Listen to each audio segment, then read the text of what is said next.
moved here about 20 years ago. I'm originally from North Alabama and wanted to move back here after living in Atlanta and doing the corporate architecture thing, and had always been interested in historical buildings, especially residential. This neighborhood was built, all the houses were built between 1900 and 1920 for the most part, and that was a significant era in architecture, especially in the South. The South was finally recovering from the Civil War. A lot of industry was moving to the South from the North and other places. Some of the architectural styles represented in this neighborhood, they're pretty indicative of the residential style of architecture between 1900 and 1925, 1930, all across the South, all across the nation really. But you'll see Queen Anne Victorian, you'll see folk Victorian, you'll see Craftsman style homes that people call them bungalows. You'll see a lot of neoclassical and colonial revival. You'll see a little bit of Romanesque work down here. The house that I'm sitting in front of right now is called a four-square. It's considered colonial revival.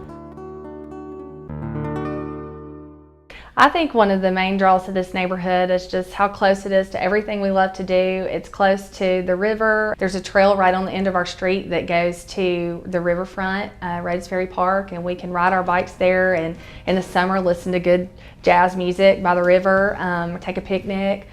We walk our dogs all around the neighborhood. I love just being able to walk the streets and just say hi to neighbors. And restaurants are close by. We love Albany Bistro. It's right down the road, and we walk there a good bit and walk right back home when we're finished eating. And we love to go downtown and eat at all the great restaurants downtown offers, and entertainment at the Princess Theater, boutiques, just really one-of-a-kind places, and we're right here really close to it, and we love that about this neighborhood. We're close to everything we love to do.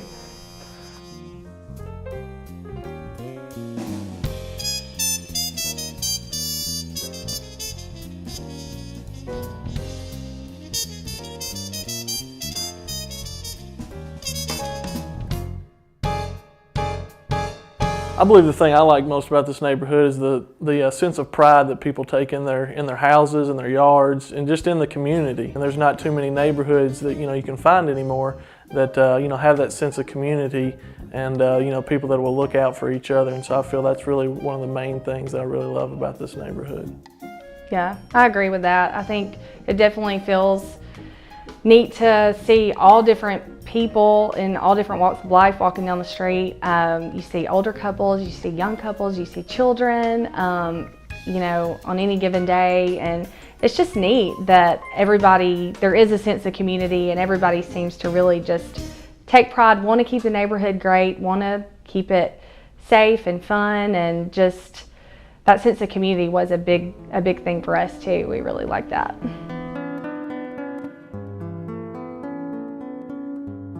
When Dee and I were making plans for retirement, we found Albany online.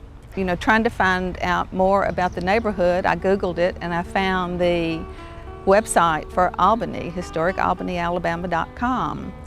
And featured on that website were beautiful gardens and beautiful yards, old homes, mature trees, which is what we had wanted in a retirement community.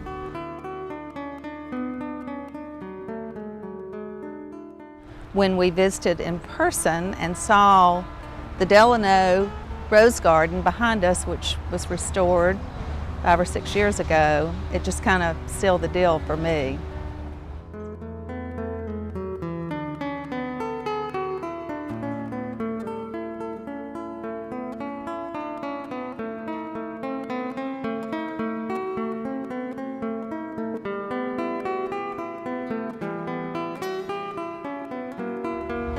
One of the other things that I learned from the website is that Albany has tours every year. They have a Christmas tour and then they have a garden tour every spring. So that's been great fun for me. I've been able to see backyards that I normally wouldn't have been able to see. And since we finished the work in our backyard, we've been on the garden tour, and it's great fun to meet the people that come by every year.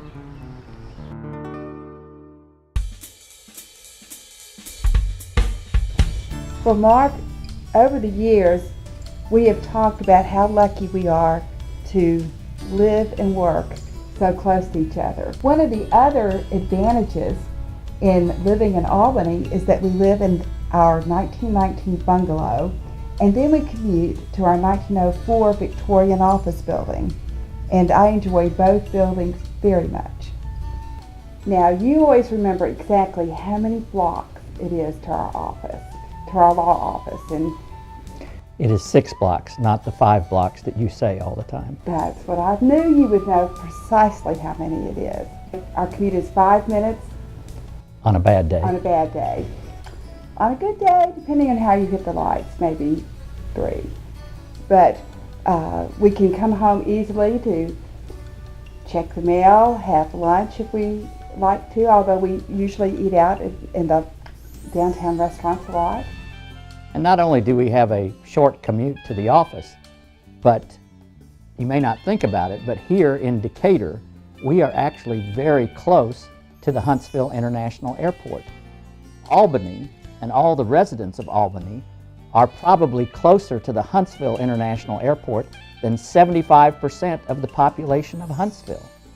It is so convenient for us when we travel, and we do travel a fair amount with Rotary Club activities, to drive to the Huntsville Airport. It is only 20 minutes from our front door here on Gordon Drive in Albany to the parking deck at the Huntsville International Airport. It's really a convenient neighborhood.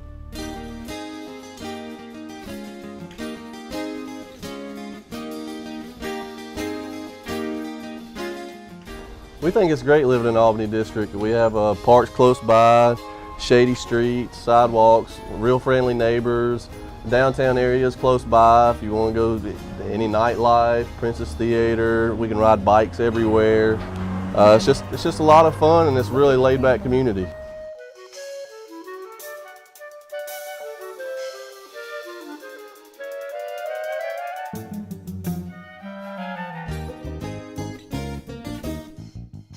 I like living here.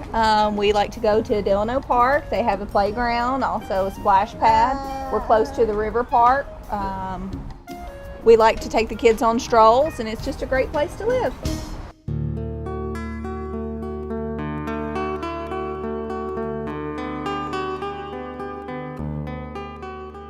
I recently bought a bungalow a couple blocks from here, and we're taking and restoring it. A lot of these houses have been here for 100 years. They've been, spec houses today, I dare say they won't be here in 100 years. There's 2 reasons these houses last as long as they do. One, and they're beautiful, and people won't spend money on things that aren't beautiful, but if it's beautiful, they will. They'll spend money on it, they'll restore it, they'll love it. And the other thing is that the detailing lends itself to last. A lot of that comes from, it's not, people look at the details and think they're purely decorative. And most of the time they solve construction problems, they get rid of a lot of water issues. A lot of what people see as traditional detailing is just good construction practice that's no longer really understood or practiced.